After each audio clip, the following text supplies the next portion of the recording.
வணக்கம். கோவை நீலகிரி செய்திகளுக்காக செய்திகள் வாசிப்பது சரவணன். நீலகிரி மலை ரயிலில் ஆர்வமுடன் பயணம் மேற்கொண்டார் தமிழக அரசு சபாநாயகர் அப்பாவு. குன்னூர் ரயில் நிலையத்தில் திமுகவினர் மற்றும் சுற்றுலா பயணிகள் வரவேற்றனர்.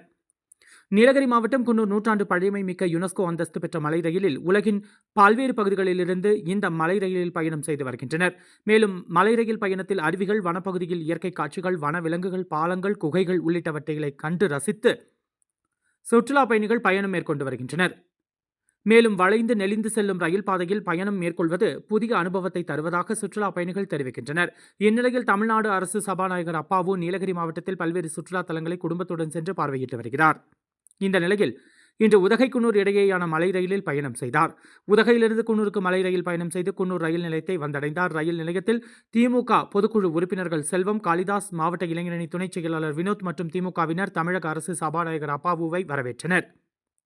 அப்போது மலை ரயிலில் பயணம் செய்த சுற்றுலா பயணிகளும் சபாநாயகரிடம் கைகுலுக்கி வரவேற்று அவருடன் புகைப்படம் எடுத்துக் கொண்டனர். மேலும் சபாநாயகர் அவருடைய வாகனத்தில் ஏறிய பொழுது 2 சிறு குழந்தைகள் ஓடிவந்து கைகுலுக்கி மகிழ்ச்சியுடன் புகைப்படமும் எடுத்துக் கொண்டனர். கோவை நீலகிரி செய்திகளுக்காக எமது சிறப்பு செய்தியாசிரியர் தமிழ் வெங்கடேசன்.